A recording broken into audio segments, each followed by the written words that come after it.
Well, guys, here's how I see it. If the world is gonna suck anyway, we might as well have an egotastic fun time while living in it, because it certainly does suck right now, it seems, right? I mean, you might have another opinion, everything might be going great for you, but in some ways, I look out the window and everything seems to be sucking or on fire. But hey, that's the world's problem. We're over here in egotastic land, and I'm starting season 4 of Egotastic Fun Time Reloaded. And I want to start season 4 with a confession that probably won't make me look cool, because I really care about looking cool. You guys know me, right? Cool JP. But I want to tell you guys, my brain isn't getting dumber. It's just getting interrupted. Because dumber would mean I'm losing my ability to think. Now, of course, I'm a married man, so my wife probably spends more time thinking about what I'm thinking about, not realizing that men don't think that much. I mean, we think, but not as much as you think about what we're thinking about. But anyway, I digress. But no, I haven't lost my ability to think. But I'm being interrupted. We're all being interrupted. And interrupted means I'm still capable of thinking. I'm just getting body checked by 1,000 little digital hands every time I try to finish a sentence in my own head.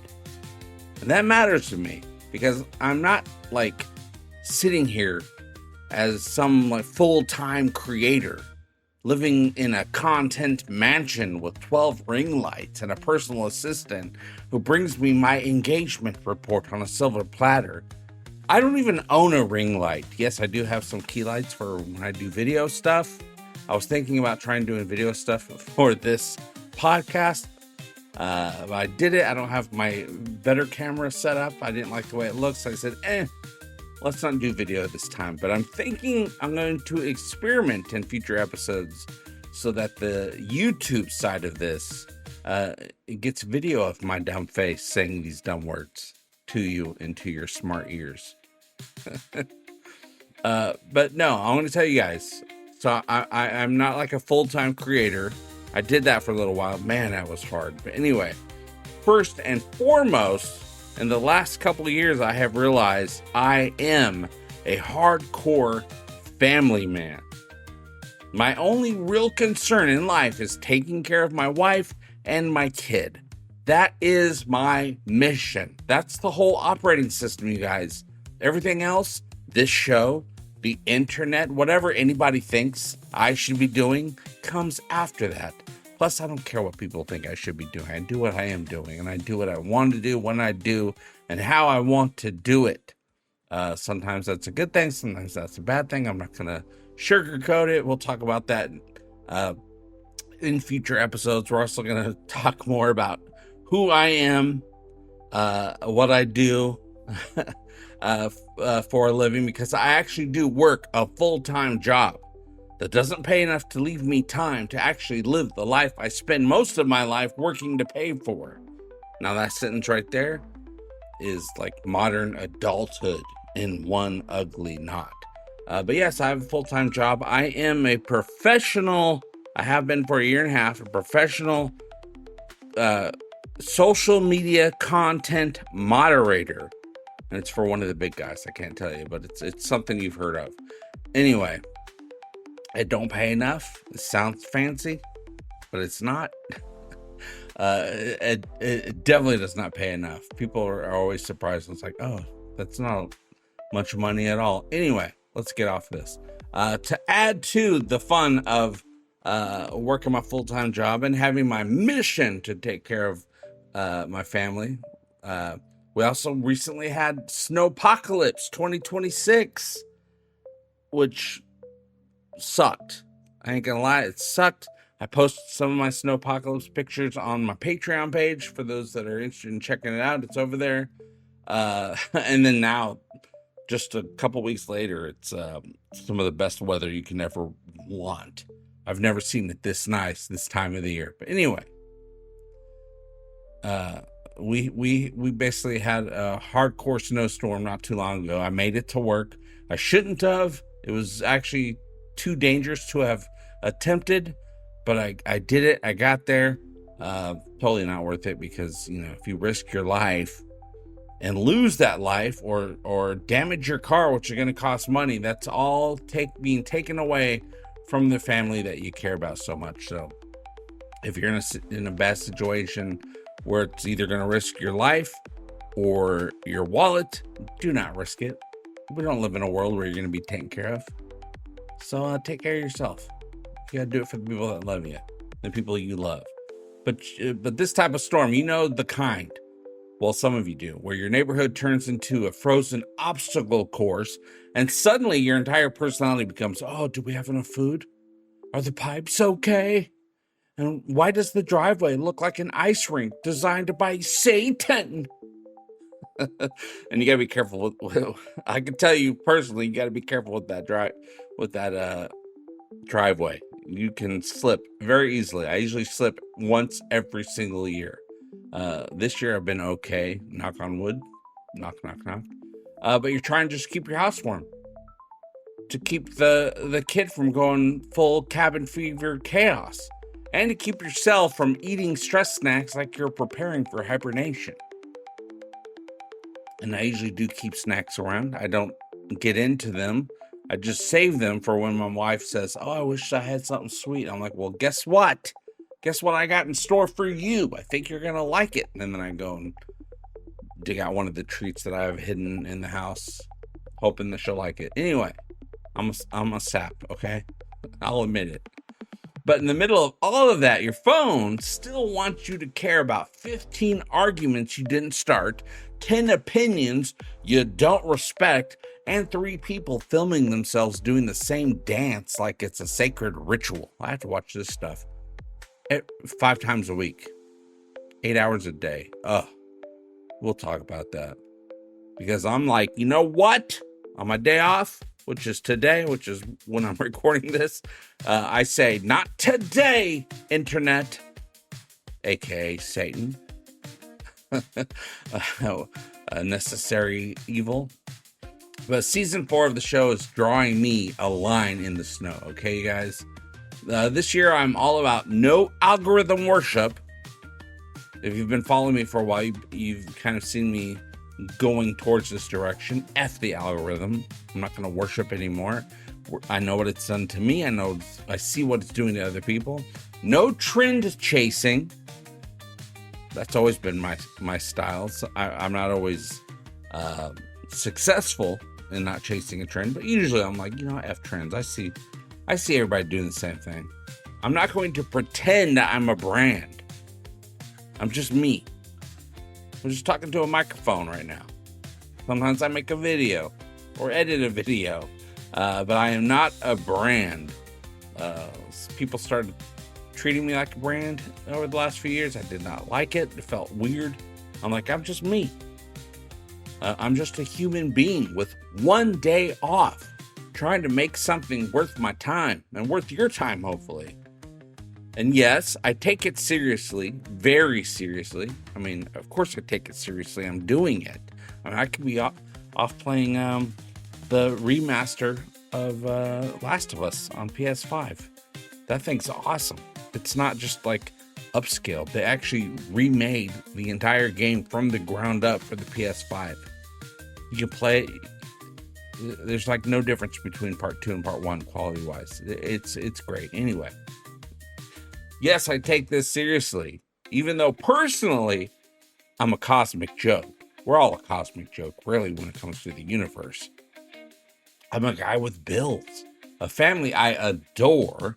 I never expected that to happen 10 years ago when I started doing this, but I adore my family. It's all I think about. And I have a brain that's constantly trying to remember if I paid the electric bill and why I walked into the kitchen. I do walk in the kitchen sometimes and I have no idea why I'm in there. Or there's other rooms too I walk into. I have no idea why. So if you are here with me right now, welcome. Let's do this like grown-ups. Full thoughts, real talk, and a few laughs so we don't lose our minds. I mean, I'm always trying to throw out laughs out there. I usually only laugh at myself or something really, really dumb. That's what makes me laugh. Stuff that's just really, really dumb. So dumb it's smart. So, all right, so here's the plan, you guys. Season 4 of this show is variety. Not variety like chaos. Variety like real life is variety. Because real life isn't one topic. Some days I need comfort TV because my brain is cooked.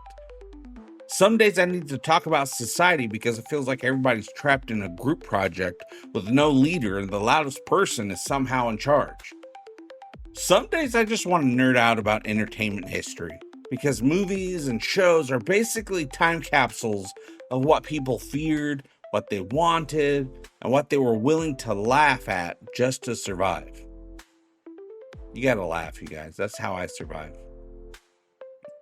I laugh at anything that I could possibly laugh at. Even if it's not outwardly, it's inwardly. But going forward, these full reloaded episodes are going to be built in focused segments, tight chunks with a beginning, middle, and end. So each part plays like it's story driven instead of turning into a wandering thought parade. I've had wandering thought parades before. They're not fun for me. They're probably not fun for you either, because I don't have endless time. I don't. I have a full-time job. I have a family. I have many responsibilities. I'm sure you do too. You guys get it. I have a driveway that tries to kill me once a year. Jeez. So when I sit down to make an episode of this show, I'm not doing it to chase numbers, because you can do that all you want. If the algorithm doesn't want to give it to you, it's not going to give it to you. You can have the best damn show, the worst show. You're playing the lottery. It doesn't matter, okay? I'm doing it because I still believe a real thought matters. I still believe a story matters. I still believe we need spaces that aren't built by a machine whose only goal is to keep you glued to a screen. And here's the big rule for season 4. I kind of said this. I am not considering the algorithm. Not as a guide. Not as a boss. Not as that little voice that whispers, you should do what everybody else is doing. No, I have done that. I have learned to not do that by doing that. The algorithm doesn't love you. It doesn't hate you. It doesn't care who you are. It only cares if you stay. It wants you emotionally activated, angry, scared, righteous, addicted, refreshing, like you're waiting for a life update that never comes. And I know you guys see this. So I'm building this season for the people who still want a full thought. If you've been trained to panic when something takes longer than 10 seconds, I'm not judging you. I'm inviting you to rehab with me. I mean, one of the first things I did years ago, well, just a couple years ago, not years ago, is I noticed I couldn't stand in a line at the grocery store without having to look at my phone. And when I realized, I'm like, why am I needing a distraction? I'm going to be here for maybe 30 seconds. I don't need to look at my phone to see what's going on to keep my mind interested in something. I can wait 30 damn seconds for it to be my turn to pay for stuff that costs too much. That's when I started putting my phone down and let myself be bored. I'm old enough to remember boredom. And boredom is when great things happen in your mind. Nothing great has ever been invented by someone who wasn't bored. Just think about that. It'll help you not be bored thinking about it. Because some things take a minute. Some things take a story. And some things take an episode where we don't pretend everything is a competition for attention. Now let's talk about support for my show. It's taken many forms over the years, and I've been learning from all the different experiences I've had. And so now I've learned something new, and I'm taking a stand, okay?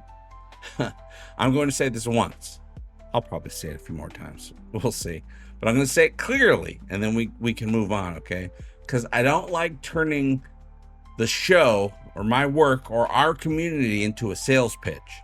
I'm a family man, I've said. I'm not trying to be a carnival barker, but I'm also not going to pretend money doesn't exist. You got to pay to keep the lights on, right? So going forward, though, and I've had a lot of experience with this, I am a Patreon guy. Patreon is the home base for supporting Egotastic Fun Time. PayPal's there too, if that's more your thing, but really that's a side thing to me. Patreon is where the bonus universe lives. Movies and TV reviews, extra updates, behind the scenes, the stuff I can't fit in the main feed is all on Patreon. I'm not doing any more of this YouTube creator sham anymore. I've been thinking about it and watching what's going on for years. Same thing with Twitch, even though I don't use Twitch anymore. I see creator support on YouTube as a scam for the mega corporation to take money from just regular folks trying to be part of a community, who for some reason enjoy the dumb words that come out of my face. I don't know why, but thank you very much. But I'm not going to pretend platform memberships on YouTube and donation buttons are some magical support the creator system. It's not. That's a support the mega corporation first system. And I am not into it at all, you guys. I'm not sending you into a donation booth that says creator support while the platform is standing there like, yeah, appreciate it. We'll take that. Thank you very much. If you want to support me, I want it to actually support my household, my wife, my kid, the bills, groceries, the lights, the internet, the real world. Links for all that jazz are in the description. All right, let's move forward. Also, a little F you YouTube, you're ripping people off. Ads, sure. You taking your cut from ads that are shown on videos?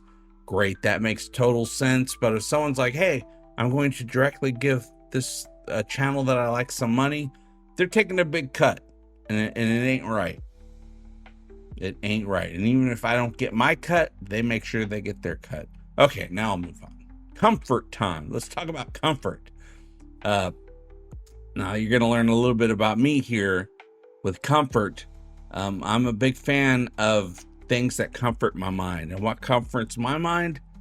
Comedies comfort my mind. There are some comedies that really, really help me out to not go crazy. They're not background noise. They're not stuff you watch because you don't care. Not for me, they're not. They're emotional first aid for me. After a day of work, especially work that makes you stare into the chaos of humanity, you don't always want something intense. Sometimes you just want something that quietly tells your nervous system, hey, buddy, JP, you're safe. The world isn't on fire here, even though sometimes it is on fire there, but in a funny way. Doom scrolling is just like, and everybody's doom scrolling right now. I stopped, but I had to really work at stopping. But doom scrolling is like, here are 10 reasons to be furious and to stay on the platform. Comfort comedy is, oh, JP, here's your group of weird people learning how to be decent. I love that stuff. I've been trying to learn how to be decent for the last 10 years.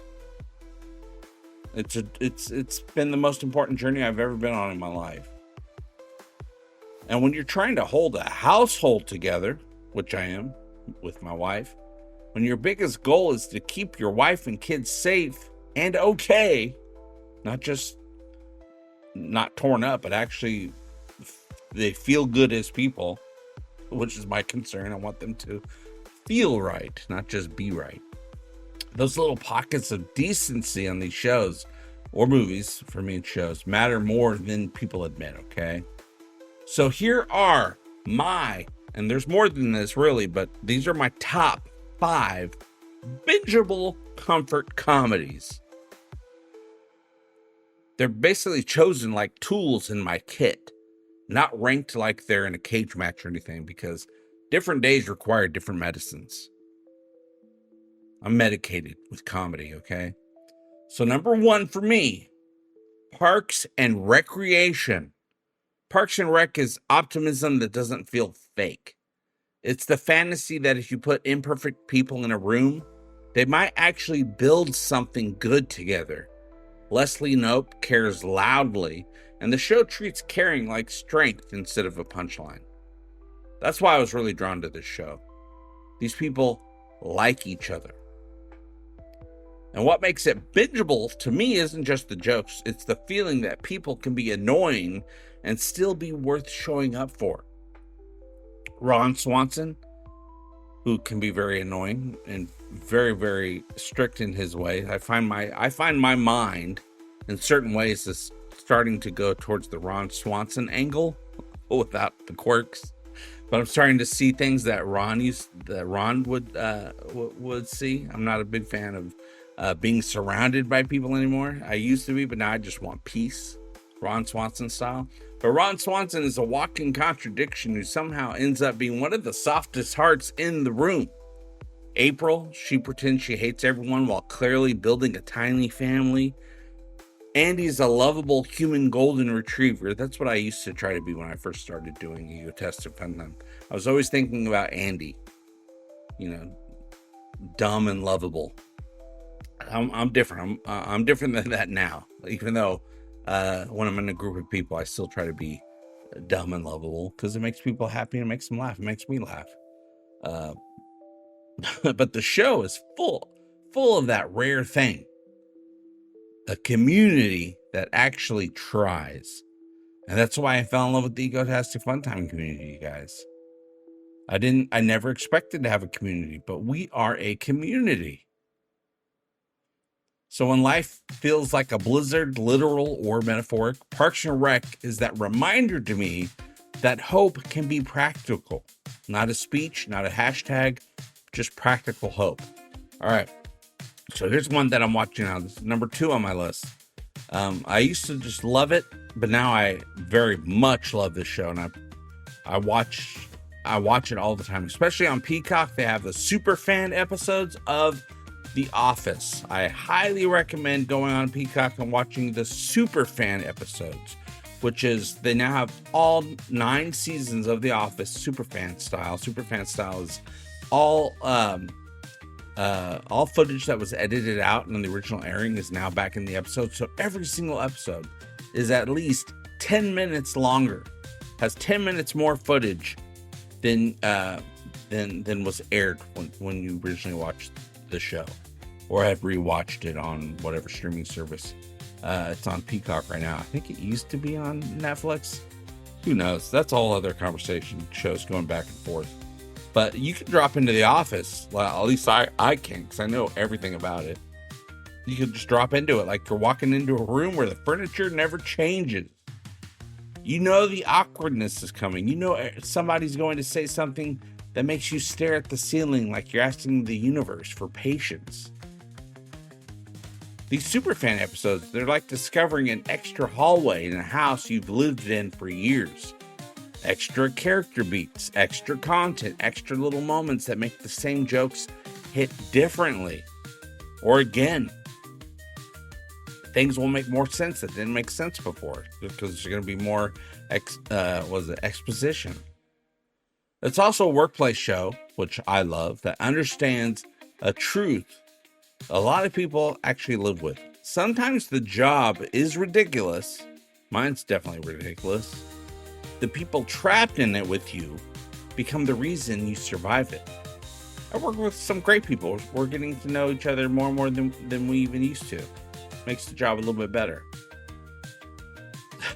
Number 3, Superstore. I love Superstore. Superstore understands the specific exhaustion of working around the public. Now, that's experience that I've had plenty of times in my life, in the earlier stages of my life, adult stages. Not the inspirational poster version of work, real work. Fluorescent lights, corporate nonsense, customers acting like employees are vending machines, basically. Damn customers. And beneath the jokes of Superstore, it's tender. It's people building a tiny family inside a chaotic place. It's the we're broke, we're tired, and we're still trying energy. I love it. And if you've ever come home feeling like your brain just got sandblasted, this show doesn't just make you laugh, it makes you feel seen. Now, the next show that I have, number 4 in my shows that I binge watch quite a bit and have for years. I don't have experience in this world, but this show brings the experience to us. Brooklyn Nine-Nine. Brooklyn Nine-Nine is fast, you guys, bright, and built on friendship. It's a found family show disguised as a comedy, and it's generous. It doesn't need cruelty to be funny. It lets people be weird, lovable, and competent in their own odd ways. It's also full of like little traditions that they come up with in the show, like the Halloween heists. That's not a thing we've lived with, but with Brooklyn Nine-Nine, you're always looking every season for that Halloween heist episode. It turns basically comfort into rituals. I mean, you know it's coming, and your brain relaxes because it's a familiar game with familiar people. So much fun. You gotta tell me, do you watch Brooklyn Nine-Nine?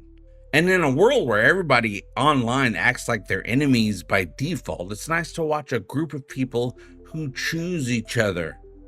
That's got to be what I love about these shows. These people choose each other. Maybe not the people that work in the office. Sometimes I think they downright hate each other, but all these other shows, they love each other.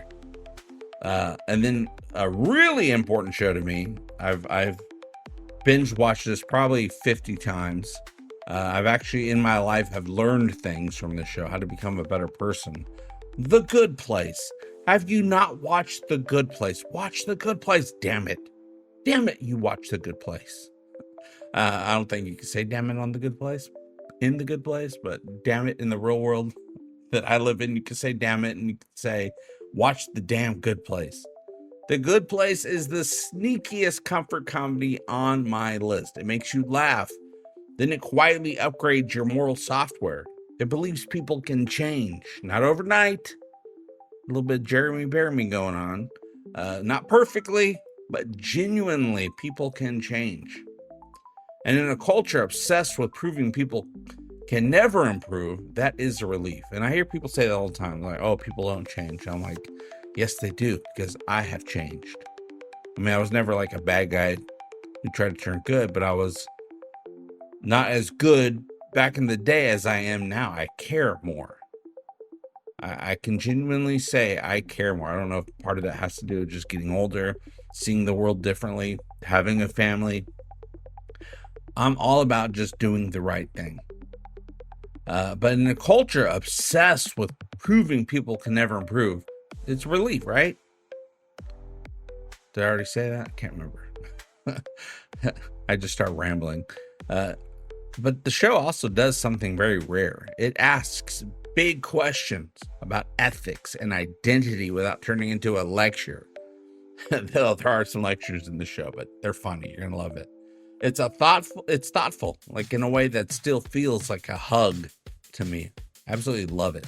Sometimes I skip season 1, just go straight to season 2, but if you've never seen it, watch season 1 because it really improves. It really blows your mind when you're in season 2 after watching season 1. Plus, also, season 1 has the best twist, couple of the best twists you're ever going to experience in anything you ever watch for the rest of your life. Oh, I won't ruin it, but man, it's got a great twist. So, you guys, those are my top 5. There are more. We'll talk about those other times, but what's your favorite comfort comedy? Because I need to discover new things. I don't even know if you can. I don't even know if you'll even be able to come up with anything for me to discover because I'm so into this genre. I mean, I have really searched high and low for this type of content. So good luck trying to find something new for me. But I want to know what's your favorite comedy comfort? The one you can rewatch forever and ever, and it still works. No explaining, no shame, just reliable emotional medicine for you. And if you're stuck inside because of weather or work or life, What's the show you put on to keep your brain from turning into a panic hamster? Oh my god, a panic hamster. If I ever get a hamster and it's a panic hamster, I'll let you know, because something I'm gonna have to figure out how to get rid of that panic hamster, because panic is not a friend to me. Okay, I'm starting to think about things I can't tell you guys about, but anyway. So now, there's a reason for comfort comedy, okay? Especially workplace comedy, because we all have to work. We all get it, right? Workplace comedy for me hits incredibly hard, especially right now. So I want to add a short factual segment to the show that's basically entertainment history, but fun. I try to always have fun, because if we're going to talk about modern work life and modern internet life, workplace comedy is the perfect bridge. Okay, here we go. We're going to talk about the workplace comedy movie trope. I love tropes.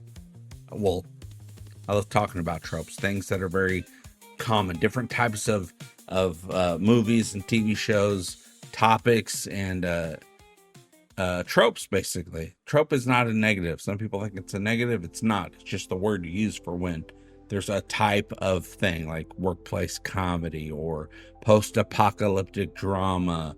There's just different types of tropes. But workplace comedy is one of the most honest genres we have, because it takes something most people live with, being stuck at a job, and it turns it into survival humor. If monster movies are like a you versus the beast type thing, workplace comedies are you versus the system. Except the system wears khakis and schedules meetings about meetings. Historically, you can see the genre evolve alongside the modern job. One early blueprint for this genre is Charlie Chaplin's Modern Times, which is from 1936. It's a comedy, of course, Charlie Chaplin, but it's also a critique of industrial labor and how factory work can turn a person into a moving part. It's funny in that laugh so you don't scream type of way. And it set a pattern, you guys, that workplace comedy still uses today. Take something depressing, aggravate it, and hand people a joke as a life raft. Okay?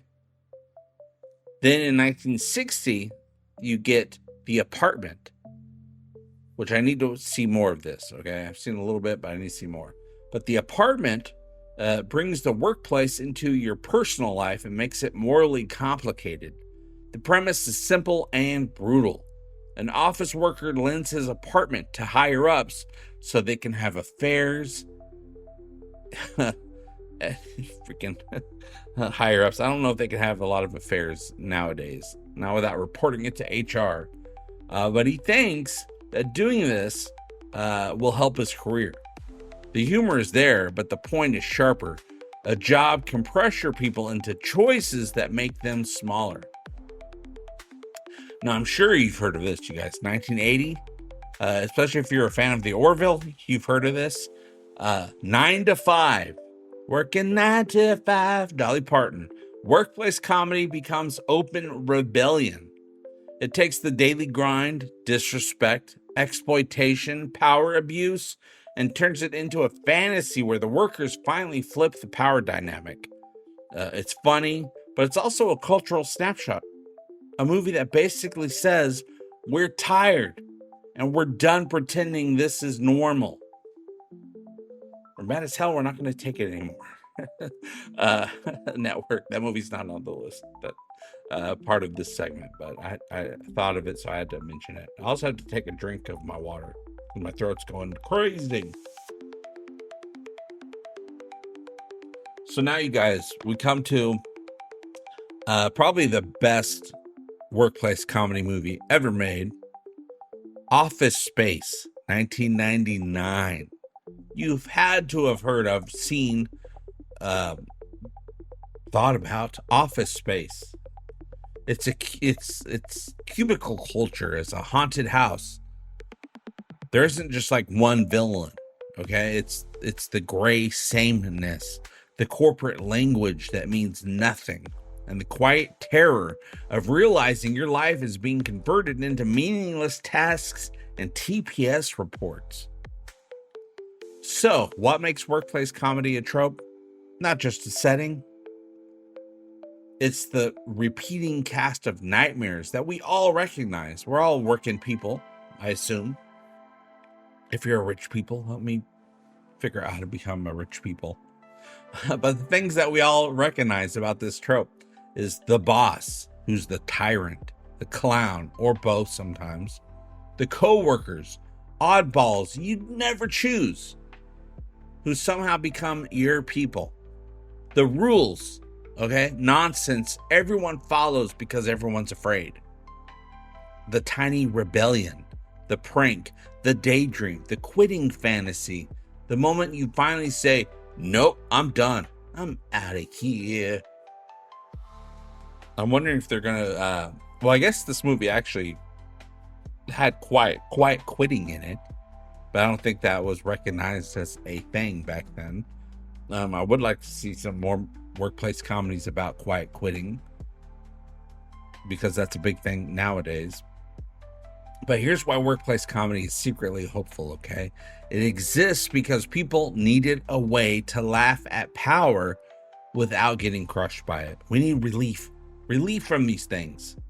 Because I'm sure none of us want to go to these places. We want to be at home, doing what we want to do. We got our one life to live. We got the only meaning to life, in my opinion, is to figure out what to do with the time you got. That's how I see life. And you know, I want to keep living life. I want to see what happens to the world. I want to know what's going on. But hey, that's a whole other conversation. But the workplace comedy, it's the genre that admits most of us are basically tired. And then it hands us a joke like a flare in the dark, okay? I love workplace comedies. Okay, you guys.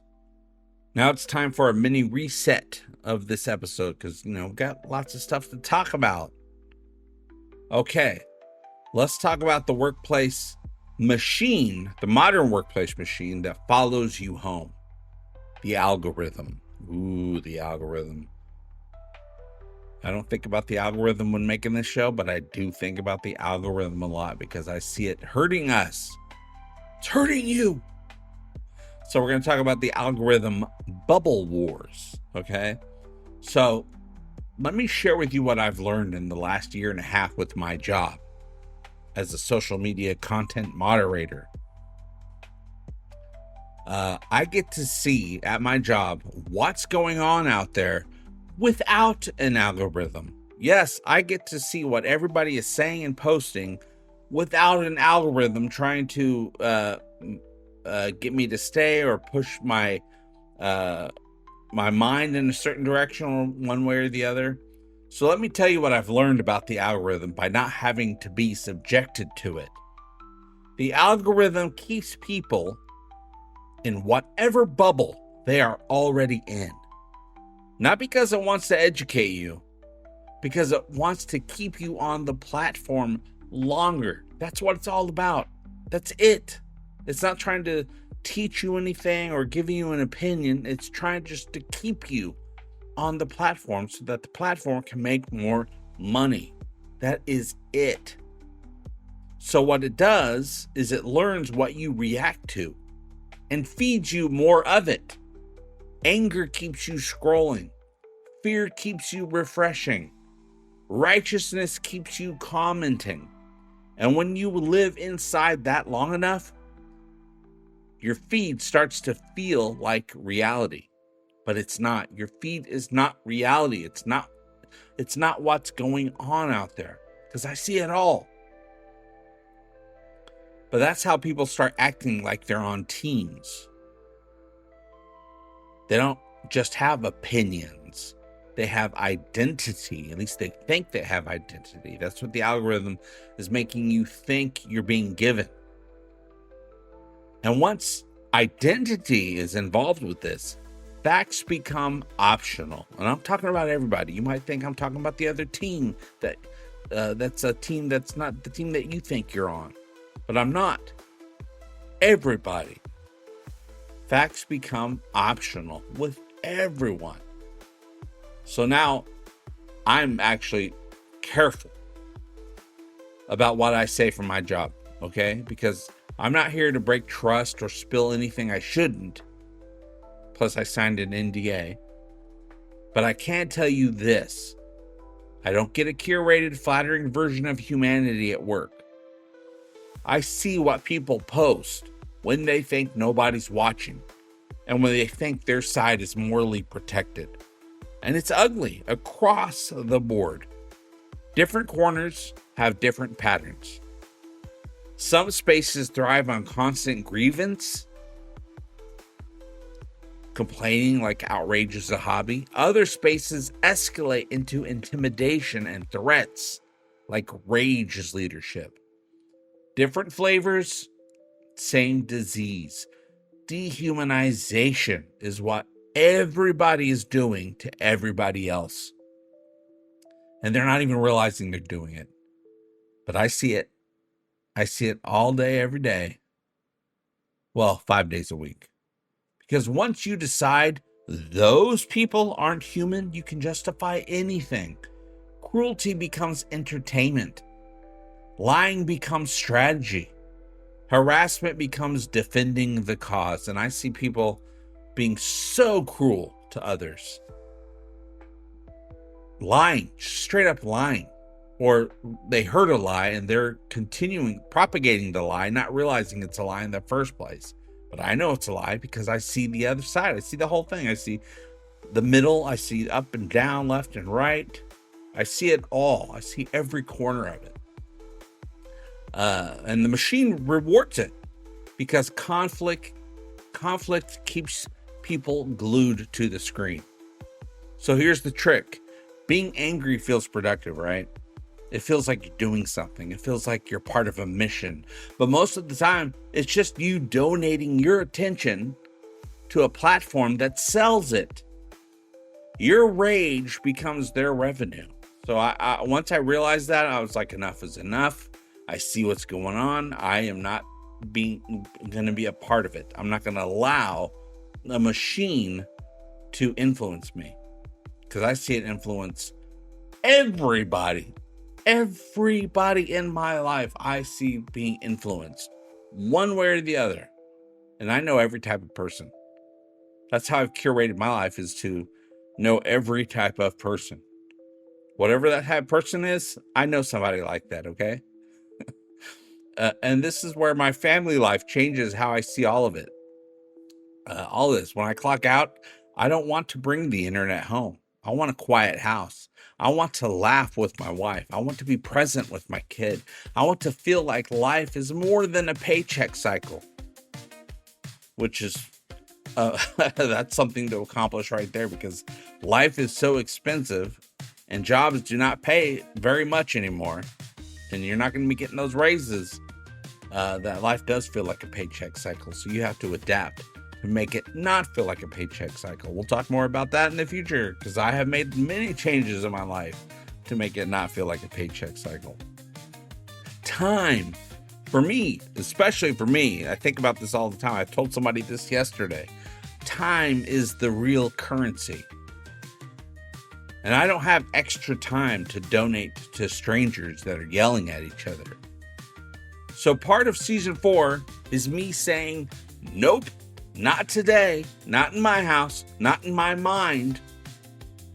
So the next time you feel that rush of, oh, I hate those people, pause and ask yourself, where did I learn to hate them?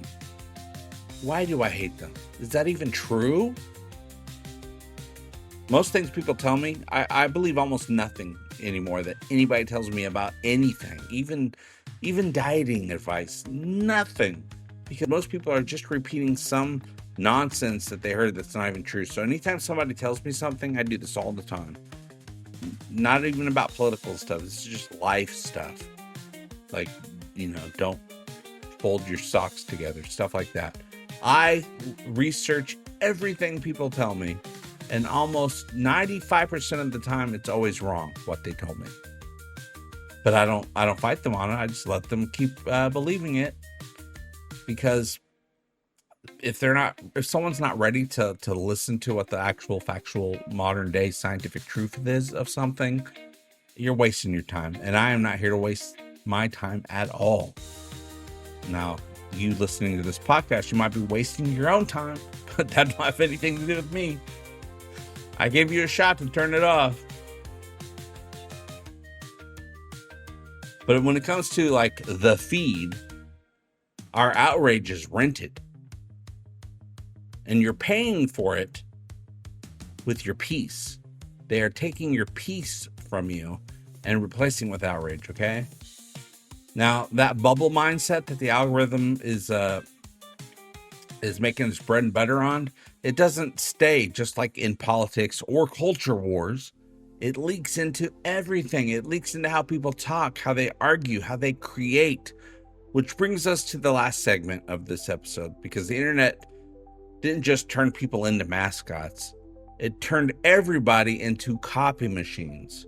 And this is the part that I cannot stand about what I see on the internet all the time. I've been like this since I was young.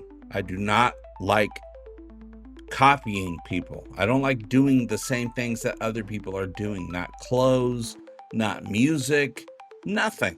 I've always been that way. So when I see this, it really grinds my gears to a point. And when I've seen myself doing this, it gives me some self-loathing feelings, okay? Because I've seen myself going into this, or almost going into this. I'm like, wait, stop, that's not you. But have you guys noticed how social media videos have started to feel like just one endless repeat? Same dances, same jokes, with the same timing, from just different people doing the exact same video. Same relatable stories told in the same exact cadence. Same topics delivered the same way by 20 different people who all act like they invented oxygen. Like they're the first people that did that joke or told that story. It drives me up the wall. And I'm not mad at individuals for being inspired. Inspiration is normal, but this isn't inspiration. This is duplication. I don't know, maybe I'm just punk rock or goth or emo. Emo's a little too new for my age. I was more there for the goth era. It's not a phase, Mom. This is duplication because the algorithm rewards what already worked. And everybody's making these videos all the damn time like they're playing the lottery. That's all it is. People are just playing the lottery with these videos. So they're like, well, I can't come up with a million ideas a day, so I'm just going to steal other people's ideas. And it's become okay to do that all of a sudden because of these internet videos. So creators learn a brutal lesson from this. Don't be original. Be recognizable. I'd rather be original. I'm definitely not recognizable. And I'm happier that way. But it creates this loop. A trend hits. Everybody copies it. I see this at work all the time. I'll see a bunch of videos, different people doing the same exact thing. I'm like, oh, here's a new trend. But the platform that rewards the copies. It used to be, back in comedy days, I used to hang out in comedy clubs in my younger days. Man, you did not copy people. Do not copy people. That was a huge rule. But that's over with the internet. Copy everybody. Do what you want. But the platform rewards these copies. Then the next trend hits, and everybody copies that. Everyone's doing the same dance, the same joke, the same movements, the same lip sync. It drives me nuts. And if you don't copy it, the platform acts like you just disappeared. So people start living with this pressure. Oh, if I don't post, I don't exist. I say if you do post, you don't exist because you're not out there living your life. That's not creativity. That's anxiety with a ring light. And it bleeds into real life too, you guys. People start talking in clip language. Opinions become headlines. Every story is told like it's trying to earn applause. I mean, who goes beyond the headlines anymore? And the headlines are usually geared so that you can't tell what's really going on, what the real information is, but people don't even click on the story, which is usually going to be fake nowadays anyway. So their opinion becomes from something that was never true in the first place. Everybody wants to matter, and I get that. I want to matter. Not to everybody, but I want to matter to the few people that matter to me. But we've confused being seen with being known. Being seen is easy. Being known takes time. I've been working at it for over a decade. And even me, I don't want to be seen. I'm enjoying doing audio. The first thing I realized 10 years ago when I started making videos, after a couple months, I'm like, I do not like this. I would rather do audio. But I'm like, oh, I'm already in the video. Let's stick with that. And then I started getting, the community started building and they expected the videos. So I kept making videos. And then finally I said, you know what? Enough is enough. I wanted to go into audio a decade ago. I'm going to finally do it. And I'm loving it. I love being able to talk. We get to know each other better. And that's really what's important to me. Come in and know me better, man. But platforms, they don't reward time. I have spent hundreds and thousands of hours making content. And eventually the platform, the algorithm's like, we're done. We don't care. Make whatever you want to make. We're not going to let anybody see it. So I'm like, I want more control. But the platforms, they reward speed. They reward predictability. They reward the version of you that can be summarized in one sentence and sold to strangers. So here's my answer to that. I don't have time to be a character. I have one day off. If I'm going to spend it making something, it has to matter to me. It has to sound like me. It has to be worth the time I'm taking away from rest and away from my family and away from the small moments that make life worth living, like playing Last of Us. Damn it, I love Last of Us. Part 1 and 2. Yeah, I said it. I love part 2. But that's a big damn game to play. Part 1's a little bit more bite-sized. But that's why this season of my show is structured. That's why it's segmented. That's why it's varied. It's me refusing to audition for the machine. And if you want a quick antidote to copycat culture, here are a few simple rules that actually work, okay? 1, consume less. You can't sound like yourself if you're constantly filled with other people's voices. I learned that a long time ago.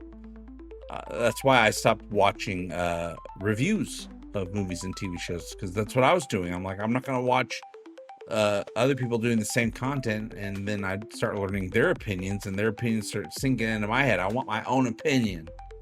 And now I realize there's so many damn opinions, there's no point in even trying to give your opinion. Do something else. So now I'm just doing more.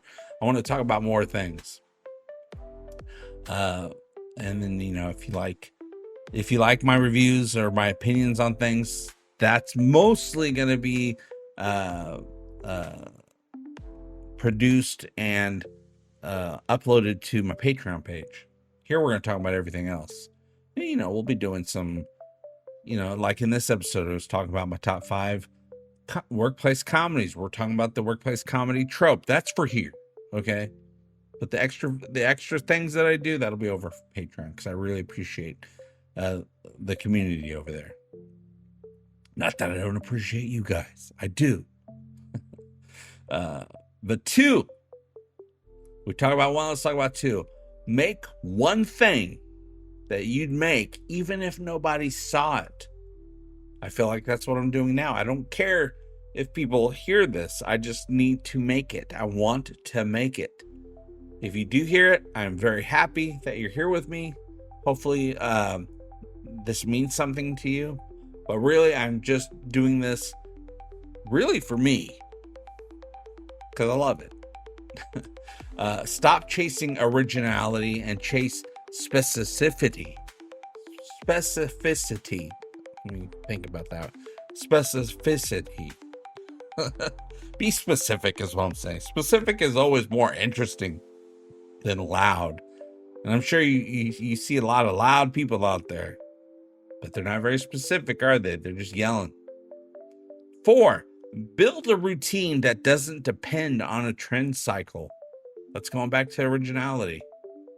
5, remember, you are not a brand. You are a person. When I started realizing people on the internet thought they knew who I was and what I was doing, as opposed to actually finding out who I was and what I was doing, I realized, hey, I'm not a brand, I'm a person. Learn about me. Don't make assumptions. So here's your challenge this week. Yes, I'm giving out homework, okay? Pick one area where you've been performing for the machine, doom scrolling, team rage, posting for reaction, and do the opposite just once. Choose something slower. Choose something honest. Choose something that sounds like you when no one's watching. It's okay. Because the best revenge against a system that wants you predictable is becoming a person again. Okay, real quick support note again. I said we weren't going to talk about this, but I also probably will talk about this. I'm sure I will because I do need the support. But let's talk about it, and then I'm done, at least for this episode. Patreon is the main way to support Egotastic Fun Time. PayPal's there too, but Patreon is where it's at for me. I'm not going to let YouTube and other platforms take from the community anymore. I can't stand it, and I'm making a stand. Patreon is also the only place I'm putting extra stuff, okay? Movie and TV reviews, bonus updates, behind the scenes. I'd rather you support a creator directly than pay a corporate troll. YouTube. I mean, all the platforms are kind of like that, but Patreon's been way more fair because it was created by a creator. I can't remember his name, but he's part of that. He's a creator that people know, but he created this years ago. Anyway, blah, blah, blah, blah, blah. Thank you so much for listening to the new season of Egotastic Fun Time Reloaded. And you guys, I hope all your times are Egotastic Fun Times. Love you. Bye-bye.